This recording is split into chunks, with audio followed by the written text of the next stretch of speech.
So a little bit about us before we get started. So my name's Lasia. I'm from Marquette High School. My name's Cheryl, and I'm also from Marquette. My name is Shaylee, and all three of us are seniors at Marquette High School. So can you tell us a little bit about like what you do at NAMI, what your social work is about, and all of that stuff?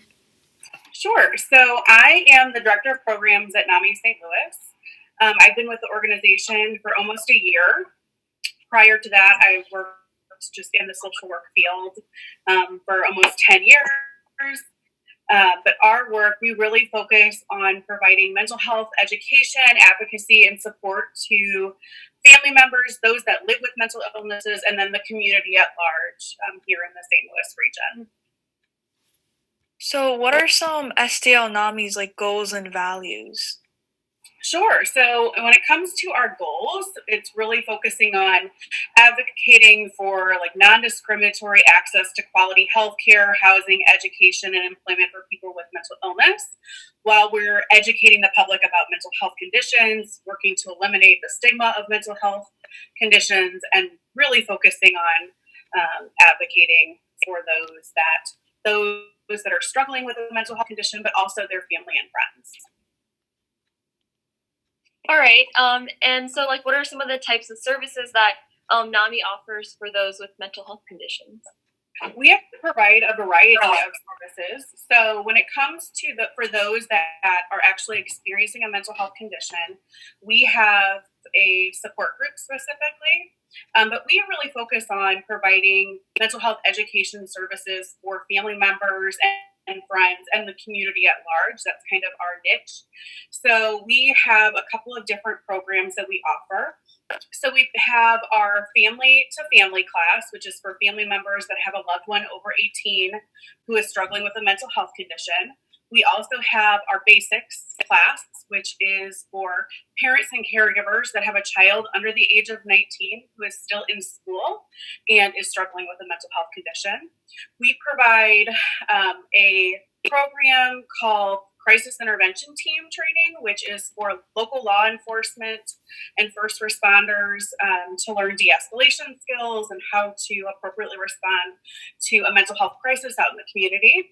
We also have a program, which is our newest program called Ending the Silence, which is for students or young people in general, their parents or caregivers, and then they're either teachers in the school setting or community-based staff to learn about mental health warning signs and also to learn help-seeking behavior. So if somebody is struggling with their mental health, or maybe they have a friend that is, or a family member, they know how to get access to resources.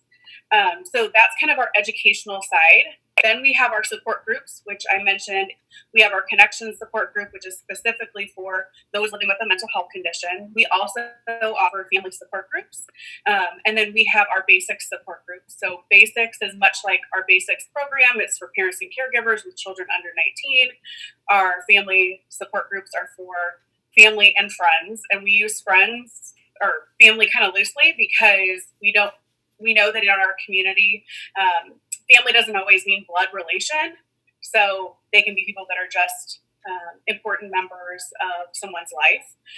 They can attend those support groups as well.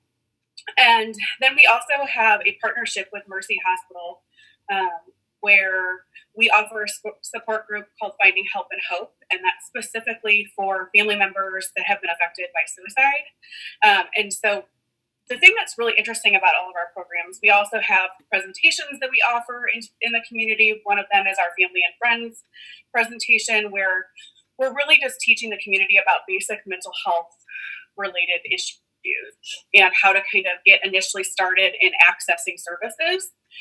But the interesting thing about all of this right now is that because of the COVID-19 pandemic, it really forced us to pivot and change. So all of our programming, we are working to get online. Most of them are already up. We are working right now on getting our educational programs up online. So we are offering services via Zoom. So we have our support groups up and running.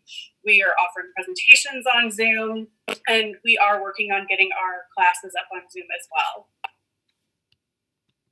That's awesome. So that kind of leads us right into our next question. So, with a lot of things moving online, what is the best way to find access to these programs that NAMI is offering? Is there someone they should call? Is there a website they should go to, etc.? Absolutely. So we have a helpline, which is actually now offered 7 days a week, 9 a.m. to 5 p.m., where you can call us. The number is 314-460, I'm so sorry, 314-962-467. Or you can send us an email at info@namistl.org. And you can also access our website at namistl.org.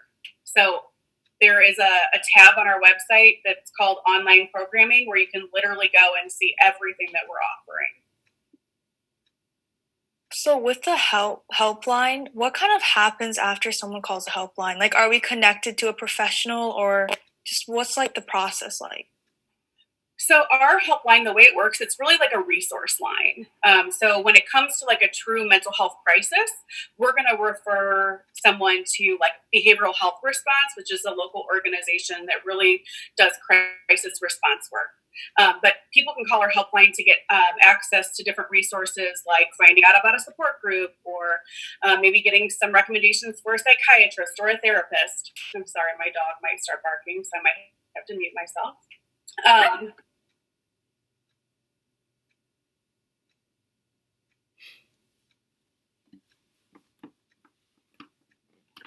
So sorry about that. The joys of working from home during a pandemic. So I'm sorry, I lost my train of thought. Oh, our helpline. So you can call to talk through. We have sometimes people call to talk through kind of just how to navigate situations. Maybe there's their first time ever having a loved one in the hospital. So kind of talking through with us about, what do I have access to and what do I not have access to and how do I get connected? So we do more of that type of work as opposed to, we don't do clinical work at NAMI St. Louis. Great. And so if someone has a family member or a friend who is experiencing a mental health crisis during this pandemic, how can they reach out to NAMI, and what types of services can they get access to? Yeah. So a family member or someone living with a mental health condition or friends can reach out to our helpline, again, 314-962-4670 or info@namistl.org, or they can go to our website at namistl.org, and they can get access to our resources there. Probably one of our most popular programs that folks have reached out to access thus far have been our support groups. We are offering those weekly via Zoom, as I mentioned. The other is, and I didn't mention it previously, is our speaker series. So our speaker series was actually created out of the pandemic. We have individuals from two of our other programs. One is In Our Own Voice, where we have individuals with lived experience sharing their stories. And the other is our Ending the Silence program. We have our young adult presenters. They kind of come together and they're sharing their stories of living with a mental health condition and kind of their journey. So that's been a really popular program throughout the pandemic. And we offer those bi-weekly. It's really just an opportunity for people to come and listen to other people's stories and maybe learn something new about mental health, and maybe even just how to access a resource, or maybe a resource that somebody used that really worked well for them. So those are some potential opportunities. And then, of course, our educational classes. We are, like I said, working to get all of those up and running. So our family to family class, we're hoping to have a class starting in September. So individuals that have a loved one over 18, they learn a variety of different skills on really how to best support their loved one who might be struggling with a mental health condition, but also they learn resources on self-care and how to take care of themselves while they're trying to take care of someone else. So, all right. And what recommendations do you have for teens like us, and how all of us can work to break the stigma around mental health? Yeah, I think the biggest thing is talking about it, and talking about it in a way that allows people space to feel comfortable. The more we talk about mental health related issues, the less taboo they're going to be in our society.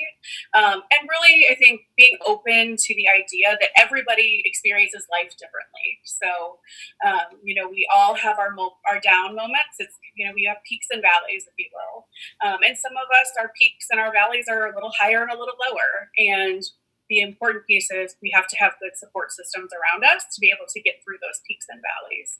And so I think, especially for young people like yourselves, really just being open to that life can be like that, and that, there are resources out there that can provide help and support, and that, to be a good friend or a good family member, and just really be there for somebody. Sometimes it's really just about actively listening and then helping get connected to a resource.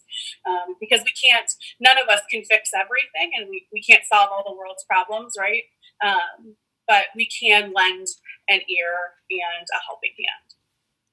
Okay, awesome. So I have a follow-up question. With all these programs moving online and like remote, has the number of people that are using these services increased or decreased during the pandemic?